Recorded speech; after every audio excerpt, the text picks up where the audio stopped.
here today.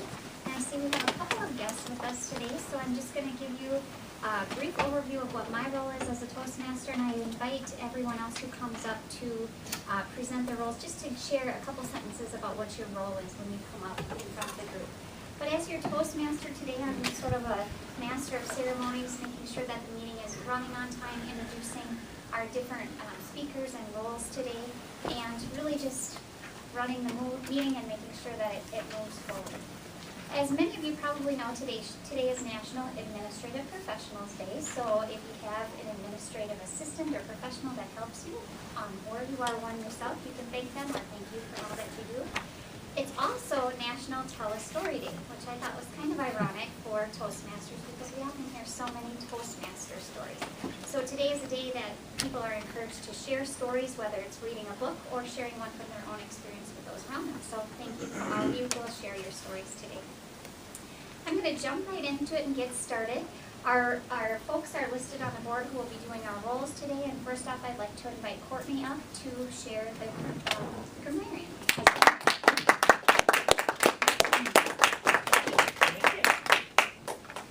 Hi everybody, my name is Courtney. I will be the grammarian for today. So welcome to all of the Toastmasters, new guests, slightly seasoned guests. My role, I will be introducing a new word of the day or a slight variety on this. I happen to be very particular about my grammar and using the right words at all times. These words may have had some influence, as you'll see later today, but the two words of the day include the word whole, which is a hollow place in a solid body or surface, versus whole, the all of it, the entire thing. So we will be hearing whole speeches today, and hopefully nobody trips on a hole on the way down. So I'll be looking for uses of these words today. Not only are these words used, but are they used correctly? And I will also be looking for colorful phrases or very unique phrases given throughout speeches. And I will be looking for correct use of grammar. Like I said, how many people use the word of the day, which ones they use, and very unique phrases. So you will see me at the end of the meeting with a report. Thank you. Thank you, Courtney, for two words of the day. I look forward to hearing how everyone uses whole and cool. Next up, we have Ryan, who is going to serve as our timer this afternoon. So I will invite Ryan up to share a little bit about that. Thanks. Part of my role is to keep us all on track with regards to time. As we know, one of the skills we're working on is being succinct with our words. And for each speech and evaluation, as well as our table topics, there's a set amount of time. So when there's 2 minutes left at the end of each speech, you'll see this green all lit up in the back there. With 1 minute left, you'll see yellow. And with 0 time left, you'll see, of course, red. And there's a coordinating light back there, as well as a buzzer that may tap there for us. So, thank you.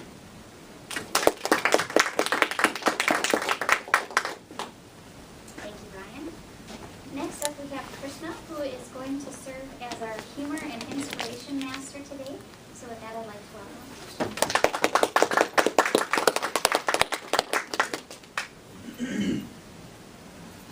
Before I start, I'd like to go to the restroom. I may have enemy because of the speech. Or if not because of the speech, maybe because of the topic that I'm going to select. The dress and decorum team leadership at Mayo Clinic, they were nice. On June 8th last year, a Nobel Prize winner, Tim Hunt, made a comment that women at workplace can actually make the male workers' life sad because they cry, they fall in love. Still, dress and decorum policy at Mayo Clinic decided that women at Mayo do not have to wear clothes here for 9 months. So that was first change. This year, they have brought another change. On May 1st, all lab people will be able to wear scrubs. Before, they were required to wear business attire. So not suit, but shirt, pants, and not jeans, no khakis. So now these 2 changes. Male have started another thing because of leadership trying to come up with a new trend that, okay, work with the millennium kids because they don't want to wear, what you are saying, they want to wear jeans, they want to wear khaki and all. So some rebellious male have started wearing heels at the lab on certain day. I would be really happy if that goes succeed, that can succeed, because then I'll be able to wear pink shirts every day. I don't have to say that it's a hot pink, it's a light pink, something, but anyway, so that's all I wanted to say.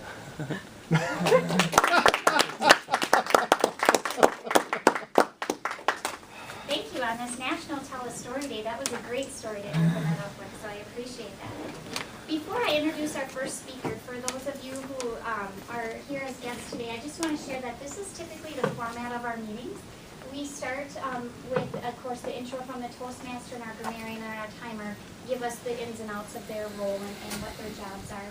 And we always have a humor and inspiration speaker, such as Krishna just did, speaking, I think, about 1 to 2 minutes. Is that correct, timer?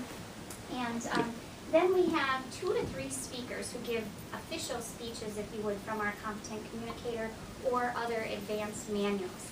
And so today we had 2 scheduled speakers. We added a 3rd speaker, which we may do from time to time if we get requested to do so. Amit Ghosh will be giving a speech that he is preparing for an upcoming competition, and I'll talk more about that in just a few minutes. From there, we have a topic master who will give us some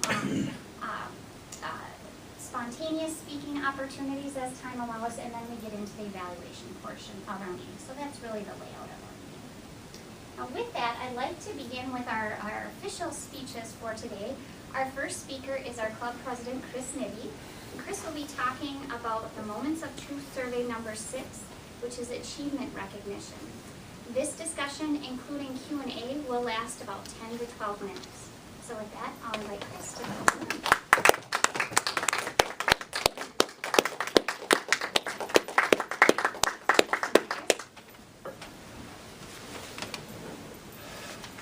Fellow Toastmasters, welcome guests. This is kind of a business meeting, so I invite you to come back when it's a little bit more normal. This is going to be, we have gone down the rabbit hole to investigate the whole experience of what makes our Toastmaster Club meetings good or bad. And we have called it, it has been called the Moments of Truth.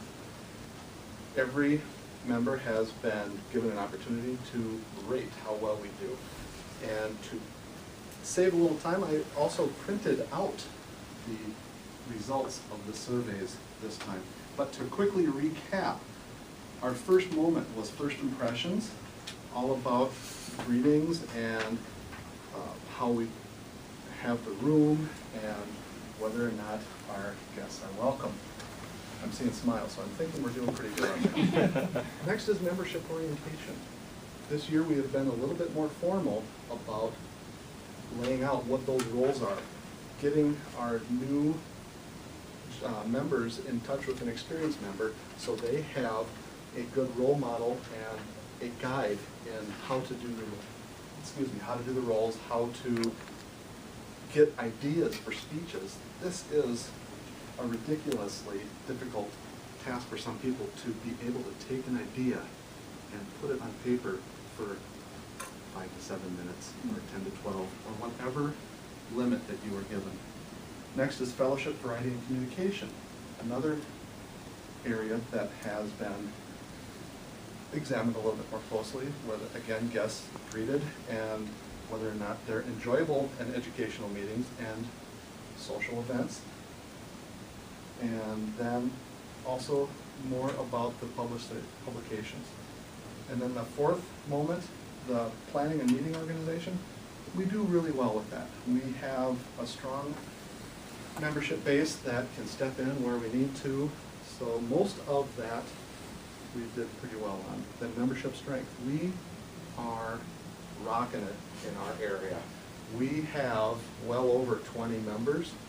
A lot of clubs in the area is 12 to 16 member area or range.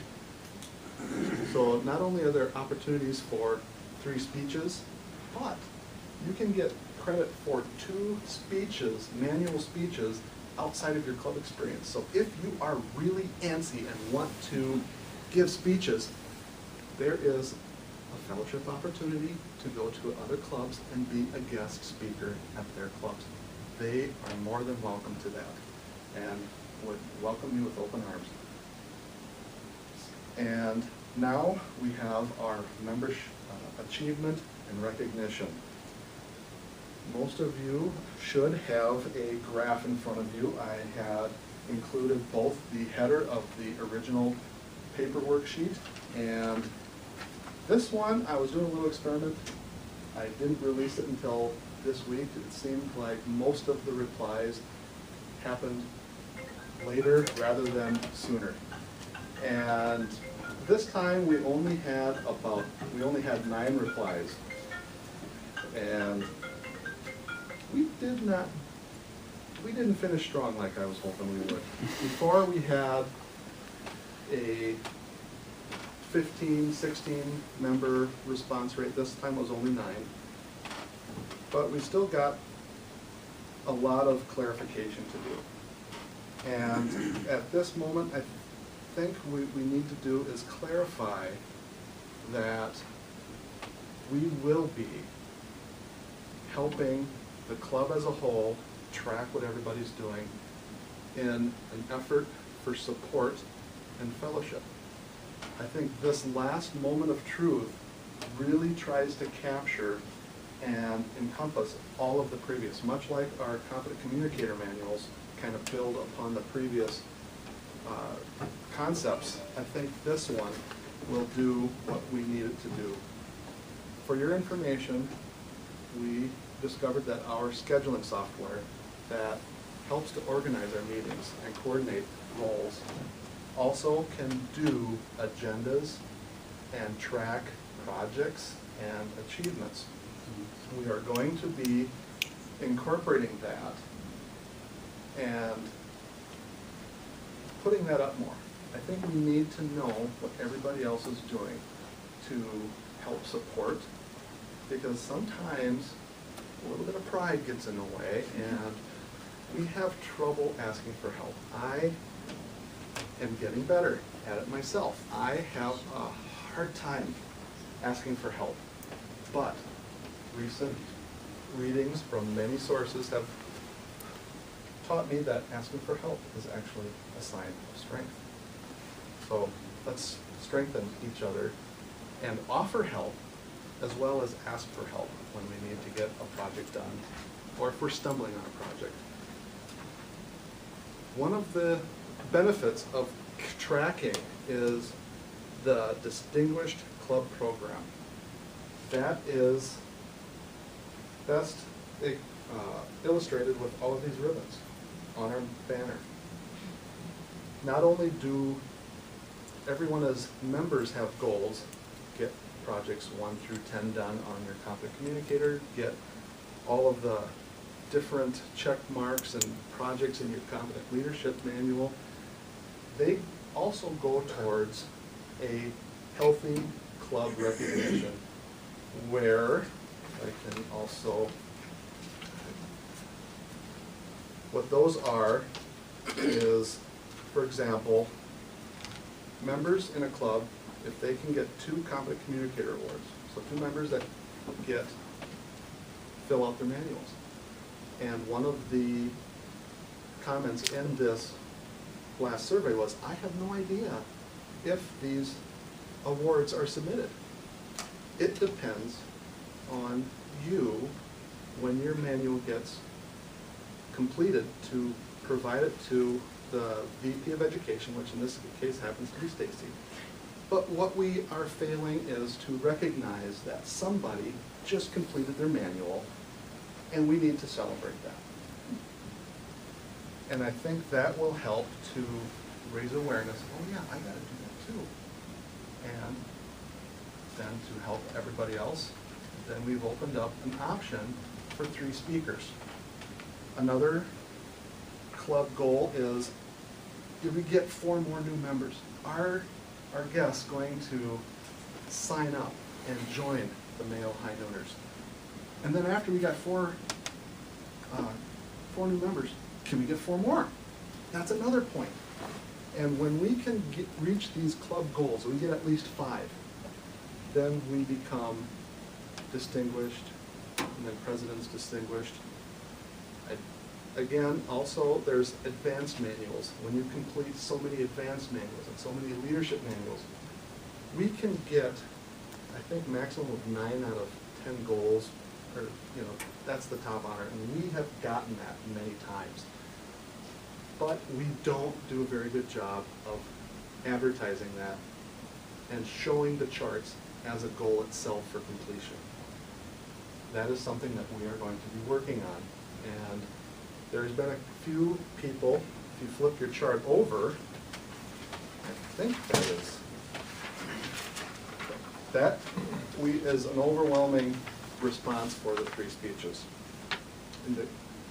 And while I'm on that page, I'd like to clarify that when we do have 3 speeches, we will not have a humor and inspiration, just because we need to, when we gain a speaker, we need to lose another role in order to help the timer maintain our meetings.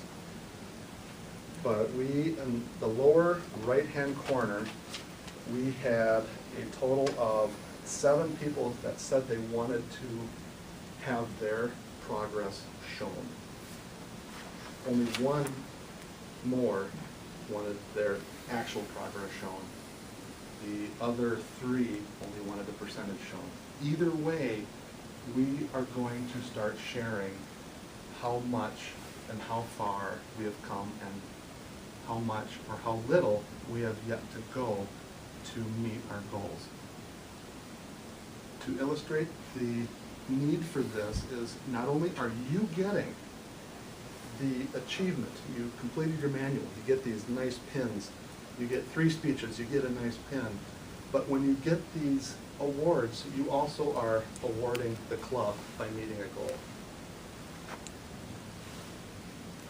We are going to work on our fellowship. We are going to work on our, I think the word in Mayo lately is transparency. And right before I take us let's do some Q&A. I have a couple minutes tops before the rest. Are there any questions or any concerns that you felt in the last couple surveys were not addressing any concerns of yours? As a new member, I could not answer all questions in the Moment of Truth survey. Yes. And they're mandatory. So I can't really submit even if I want to. Because I'd be lying if I give an answer that I Right. don't know. Well, I also interpreted the never met the standard as maybe you weren't aware or that you hadn't seen it yet. Would it have worked better for you if the questions were not mandatory, if you could have just submitted one? Then I can skip 3 it, and yes. 4? Yeah. That's an option, I think. Okay. Or just actually even clearer is say, I don't know. Right, That, right, yeah. That is, thank you, that's a great point. I think I have time for one more question. And with that, thank you for allowing me to share the whole truth, nothing but the truth, and not falling down this hole that you let me go through. Thank you.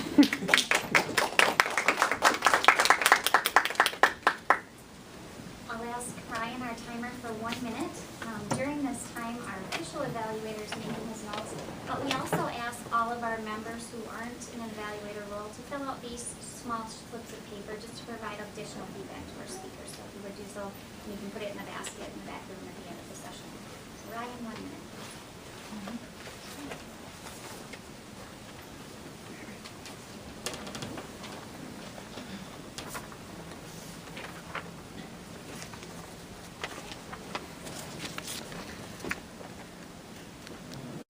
Stacy is going to be doing the speech, or body speaks from the Competent Communicator Manual. She's asked for 5 to 7 minutes, and the topic of her speech is the whole story.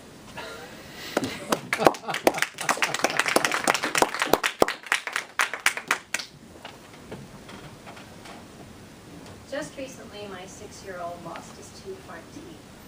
And that little window was so adorable that I took a picture and sent it to all of the people in my contacts on my phone. And my sister wrote back right away, and she said, "Oh, I'll bet he didn't lose those teeth by having a sibling rip a hand towel out of his mouth, Stacy." I was appalled. I did some quick calculations in my head. If she had been about 6 when that happened, I would have been 11 or 12, which is by far old enough to know better. What is even worse than the fact that I had perpetrated this act of violence on my sister is that I don't remember it. And I realized I have a hole in my self-image because I'd always thought of myself as being a reasonably gentle and kind person, and clearly that was not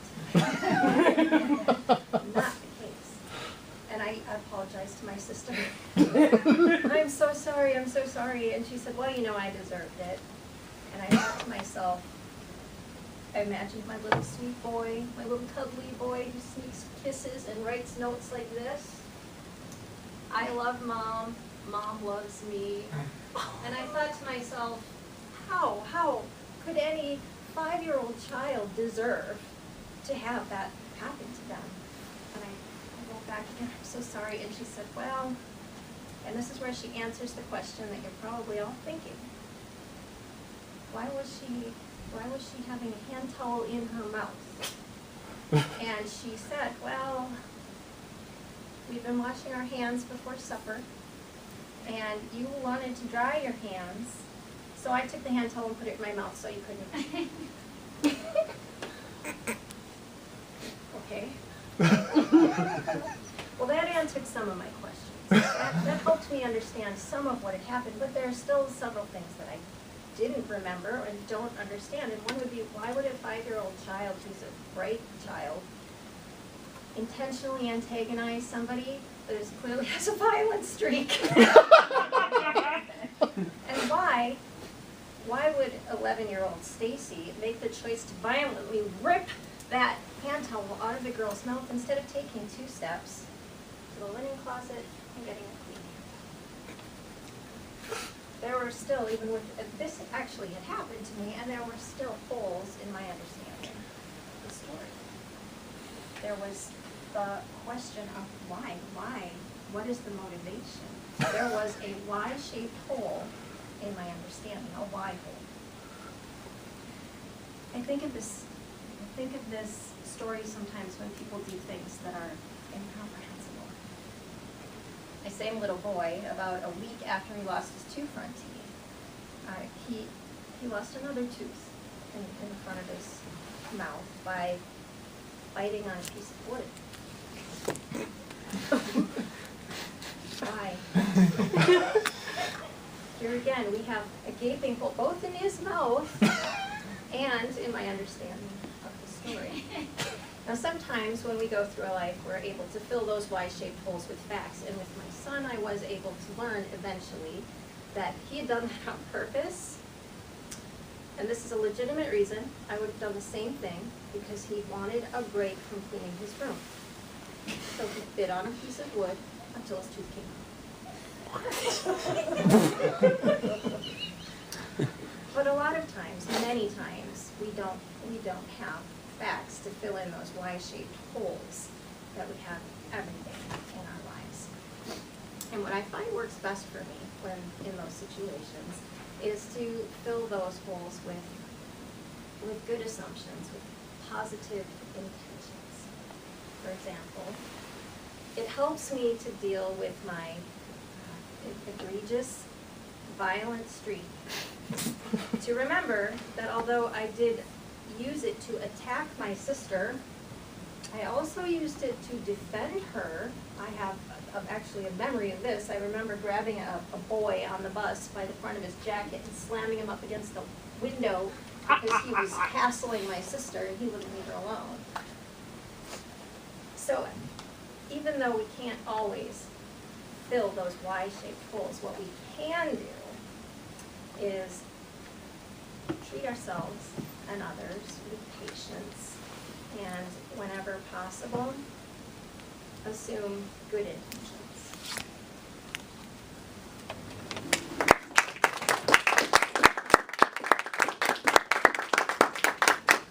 Thank you, Stacy. I'll ask our timer for 1 minute for evaluation.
We are going to move on to our third and final speech today.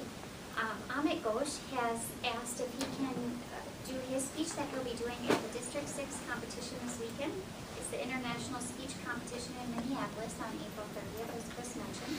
The title of Dr. Ghosh's speech is The Power of Listening, and he has asked for 5 to 7 minutes.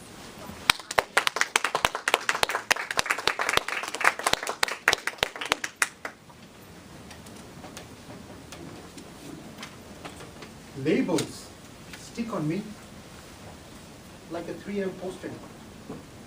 But one of the labels that I didn't like was that I was a poor listener. I remember years ago coming back from work, my mind still occupied with the patients I had seen the day before, when my then 5-year-old daughter came running towards me and said, "Daddy!" I said, "Hi, sweetie, give me 5. She says, "Daddy, today I played with piano." I said, "Great." And then we had spaghetti. I said, "Great." And then we did this, and we did this. "Daddy!" I said, "Yes, sweetie. You are not listening to me." I said, "I am, sweetie." "No, you're not." Madam Toastmaster, fellow Toastmasters, and distinguished guests, my inability to listen came a full circle in January of 2010 when I was trying to get back to US from India. The traffic in Calcutta was almost at a standstill, and I had to catch a flight within an hour. My cab was meandering through the crowd. However, the only person who was really happy was my mother, who was sitting beside me. She said, "Wow, that gives me more time to spend with you." I was disappointed. I said, "Ma, how can you say that?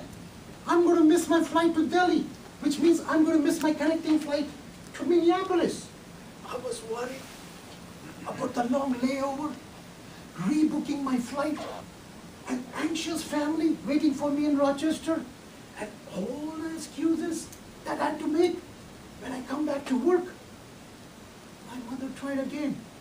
She said, "Look, son, you come to see me once a year. Any extra time that I spend with you makes me so much happy." Didn't work. And inner voice says, "Hey, you idiot! Don't look at the road and the traffic. Talk with your mama." Didn't work. Conversation was not my cup of tea that day. Suddenly, like magic, things changed. The traffic lights changed from red to green, not in one, but in 3 places. The gap picked up in pace, and before you know, I'm in the airport. I grabbed the suitcase, I said, "Mom, love you, I'll call you later." And I entered the airport. 2 weeks later, I'm at work in the hospital examining a patient, and my pager starts buzzing. I lift up the phone, and it's my cousin from India. He's on the other end. He gives me a news that no child wants to hear. He says, "Brother, You lost your mother last night. She passed away in her sleep.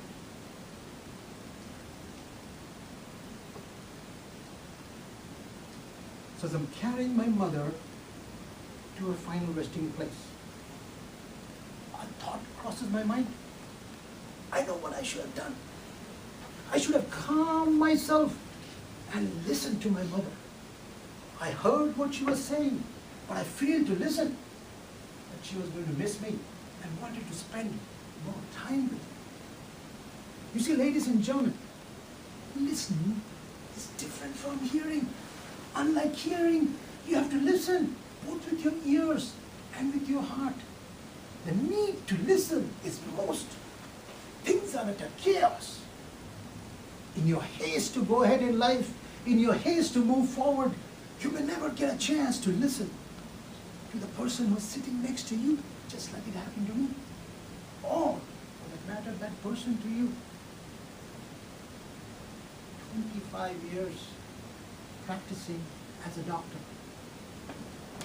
I realized my role is not only to take a history and write a prescription, but to listen. I remember a few years ago, Charlie came up like that in a wheelchair, straightened up, looked at me and said, I know we are not going to get together very well. I said, whoa, whoa, Charlie, calm down. What happened? I look at Charlie's notes, all kinds of things are written about him. He says, doctors and I don't get together. An hour listening to Charlie's problem, I realized that he had received conflicting diagnoses from 4 doctors. His medications had become a bigger problem than his original medical problem. Medical bills had started piling up. He was having trouble at work and with his marriage. I didn't solve all his problems that day, probably none. But he calmed down as he felt that I had listened. I realized great leaders are great listeners. When Mother Teresa was asked, what do you ask to God when you pray? She says, I don't ask anything. I just listen. Winston Churchill once said, it takes great courage to stand up and talk. It also takes courage to sit down and listen. Somewhere, there's a Charlie in your life who's waiting to be listened. When you listen to somebody, you raise their spirit up. When you listen to somebody, you show empathy. When you listen, you validate their feeling. Just like a peacock spreads its feathers and dances in the open, only to shrink when it sees a tiger. You, ladies and gentlemen, have the ability to open up somebody's heart. When you listen, one would ask, how should I listen? Just by saying, oh, I am listening, I'm listening. It's not listening. When you're listening, you're mindful. When you're listening, you're in the moment. When you're listening, the person is at your focus, and that is all that they matter. You tell them that you care about them. My children have now grown. When they speak to me, they don't want my opinions. They want me to listen. So ladies and gentlemen, you have this phenomenal power of raising somebody up. You have the phenomenal power of validating somebody. You have the phenomenal power of probably saving somebody's life. But may I ask you this question? Do you listen?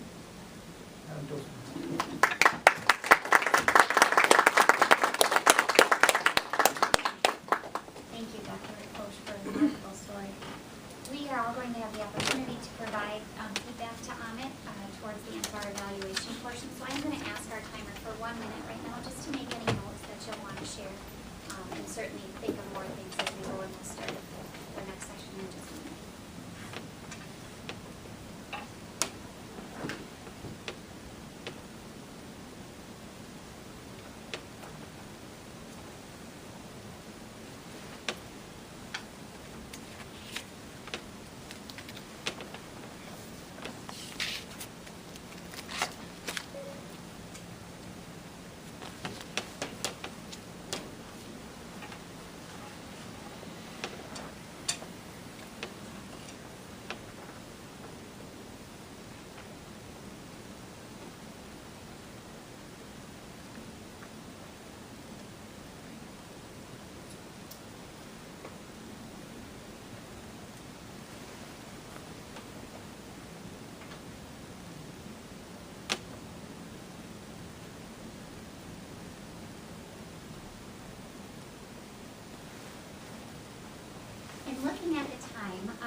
going to offer sincere apologies to our topic master, Amy Roberts. Typically at this point, we have time for some open topics, but we do have 3 speeches to evaluate today. So I'm going to move on to the evaluation portion of our meeting at this point, so my apologies. With that, we are going to be switching gears now and moving to the evaluation portion of our meeting. And to kick that off, I'm going to invite Joe O'Cole to come up and to serve as our general evaluator.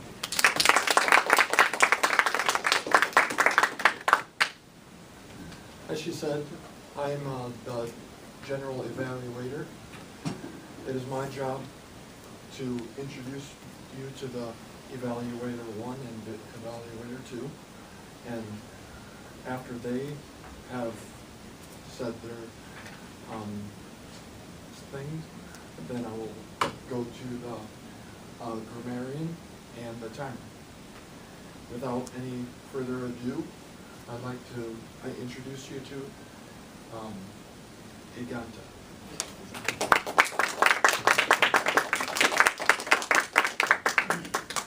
Mr. General Evaluator, fellow Toastmasters, and guests, and especially Chris. I am going to evaluate your speech, Chris, and I was very happy with your speech, very satisfied with your speech. Your speech value was very good, very interesting and meaningful to the audience, because we are here members of Toastmasters and we need to improve, and how to improve and how we are doing those things are very important. Preparation, you had a lot of research. I can see you had a stack full of papers and books to back up your speech. Organization, logical and clear. You're very clear about the flow, about what you're going to say and the points you are trying to make. They were very clear to me. Opening, I was not very sure what you were going to talk about, but later on it caught up. Body, flowed smoothly, appropriate support material. Yes, you had a lot of support material with you, and you referred to them as and when needed. Conclusion, very good, but could have been a little bit better. Transitions, your transitions were good. You moved from one point to another very smoothly. What could the speaker have done differently to make the speech more effective? I saw a couple of little holes there. So the first one was, when you were reading from a piece of paper, I was not sure if it's the same paper you gave it to me or others. I was trying to find out which portion of that paper you were reading from, and I couldn't find it. So I was like, I spent a good 1 minute to find out, and then I put the paper away. And also, I would suggest, if you have a lot of graphs or surveys to show, you could have used the projector to reduce the shuffling of papers and just to make it more clear to the audience. What did you like about the presentation? The speech was very detailed. You hit each and every point you wanted to explain. And Q&A added real value to your speech, because at least one audience had a question and you resolved the confusion right there. So it was pretty. Thank you.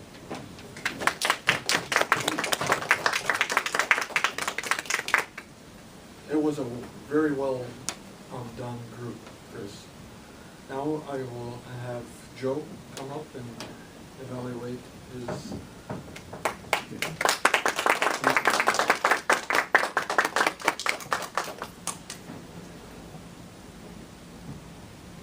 Talk on body motion. At least you have to seem to be living the part you're demonstrating. And Stacy, you did that with charm. I actually could see those holes that you were talking about in all those people.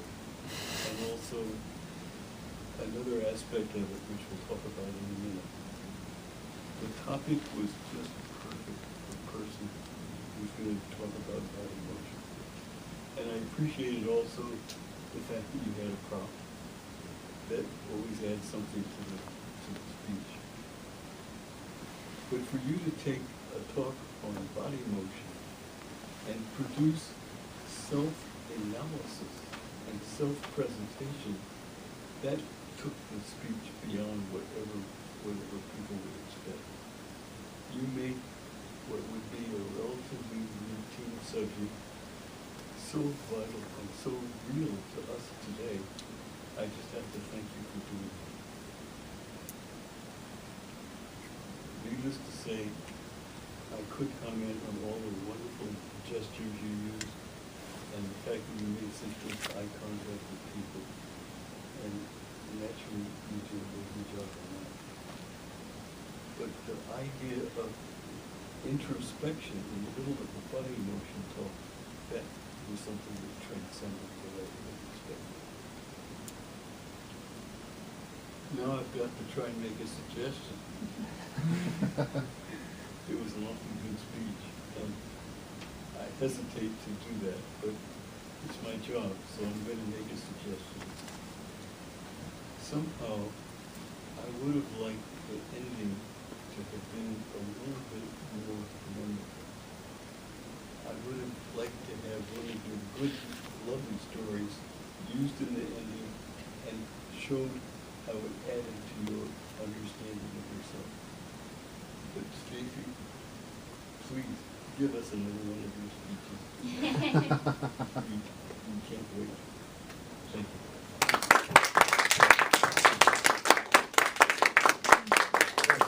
Stacy was with another speech that.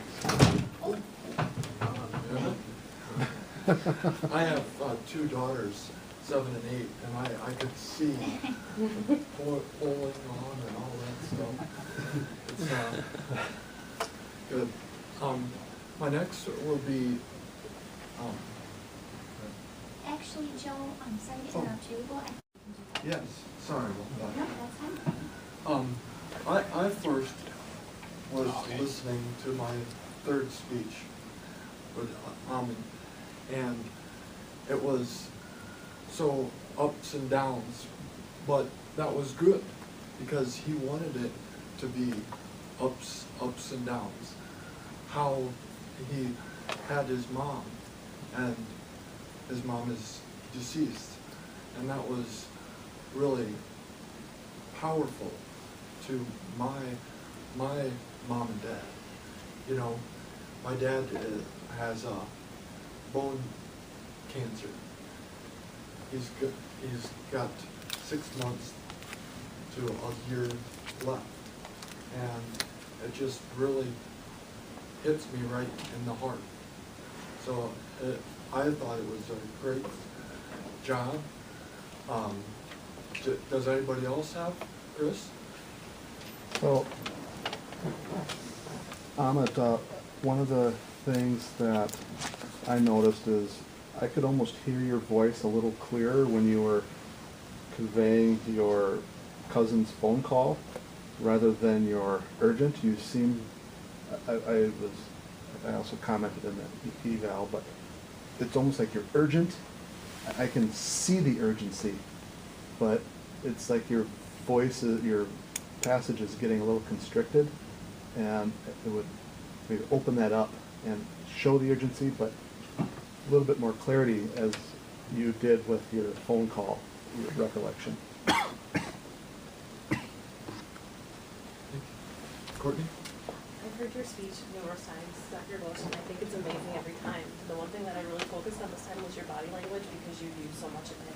And one thing I thought would really exacerbate or really enhance your speech is when you're bending down to talk to your 5-year-old and she's telling you that you're not listening. If you could show how frustrated she is that you're not listening, because then just show, you know, we've all had that, Dad! And then when you are stressing the phone call with your mother, I thought it would really enhance if you slowed down and just used a very soft and gentle vocal variety, because you are rushed to get to the airport. She is not. And if you were able to kind of just slow down and just say, son, why are you so frustrated? I don't know if what your time is with your speech, but I thought it would just really show a really good transition and just a difference in showing how you need to get to the airport. You've got things to do, and it's an international flight, but just to show that she is in no hurry. And that when you receive the phone call, if you talk softer, I understood where you got choked up, recalling that conversation, and it was really powerful. Like it made me think, I hope I never got that phone call, but it's just a few things I thought would enhance your, it's already amazing speech, but I thought a couple things, if anything, might help. Another good story too. I noticed the variation in your voice. Was it because you had some problem with your throat, or was that meant to be like that? The whole speech? No, not the whole speech. In the middle, your voice had become like more, less legible. Raspy? Is it raspy, maybe? Yeah. Like a little hoarse sounding? Is that what you're? More air and less sound. Raspy. If I can, one interpretation, it may not be accurate, but it was that it was a way for you to distinguish between what's happening physically, sort of in the real world, and what you're thinking.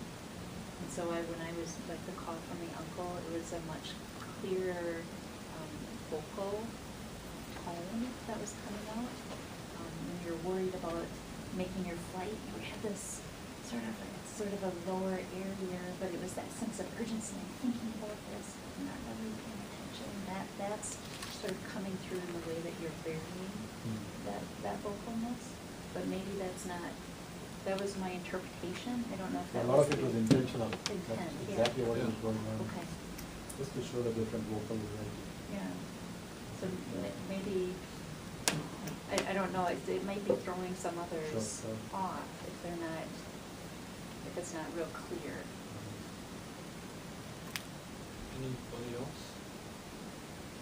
And that's this Saturday? This Saturday. Congratulations. That's it, yeah. That's, And now without further ado, Grammarian Courtney.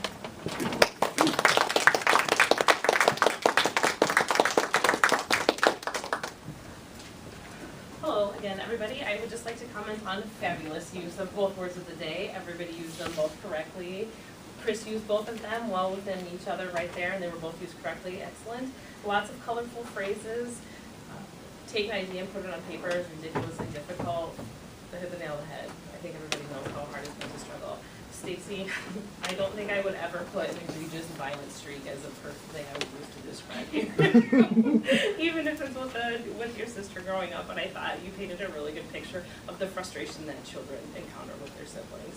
But I also wanted to say, Chris, this has to be a first, a man admitting that sometimes he has to ask for help. Well done, well done. Like I said, you were amazing as always, and I really look forward to hearing your speech on Saturday, and hopefully we can take you to the next step, or you can take yourself to the next step, and I can be there to see it. I'm very excited. Joe, you have also used the word of the day, and I'm very proud of that. Excellent. Deganta and Joe, everybody did, so everybody did use the whole grammarian topic and everything, so thank you for that. Very few scattered ahs and ums, but I noticed it was mostly when people were transitioning, and so if they kept talking, they're a lot more comfortable with that, so excellent. Thank you.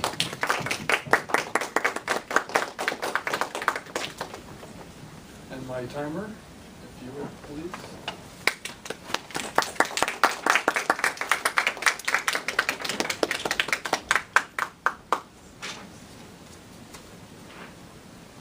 Our first speaker, Chris, requested 10 to 12 minutes, came in at 11 minutes and 45 seconds.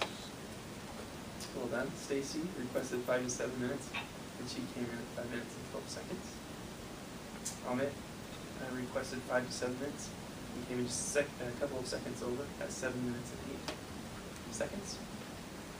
With regards to our evaluators, evaluator number 1, Deganta, 2 to 3 minutes is the time requested for our evaluators. 2 minutes and 49 seconds. And Joe was our second evaluator with 2 minutes and 18 seconds. I believe that's all. Just definitely look forward to answering time. So thank you. And getting that we're going out of time, I'll get you back to the Toastmasters. Thank you all for a wonderful meeting today. I appreciate your patience with me as we adjusted the time to allow Amit to practice his speech. And again, best wishes to you this Saturday, Amit. I just have a couple brief announcements. First of all, the lineup for next week on Wednesday, May 4th. Our Toastmaster will be Gregory Taylor. Grammarian, will be Kaylee Vanderberg. Timer number 1 is Tanya. Humor Inspiration Master is Joe Sharp. Speaker number 1 is Derek Kaplan. Speaker number 2 is Jennifer Allen. Topic Master is Chris Nibby. General Evaluator is Andrew Shula. Evaluator number 1 is Sarah Jenkins. And Evaluator number 2 is Courtney. So that's our lineup for next week. Quickly, any other announcements from Chris or our executive members? Nothing new. Okay. Thank you for our guests. We appreciate you coming today and welcome you back to future sessions. I'm sorry we didn't get a chance to have you introduce yourselves, but hopefully you'll be back next week and we'll hear all about you. We'll welcome you, I should say, we'll welcome you to introduce yourself. So please come and join us or reach out to anyone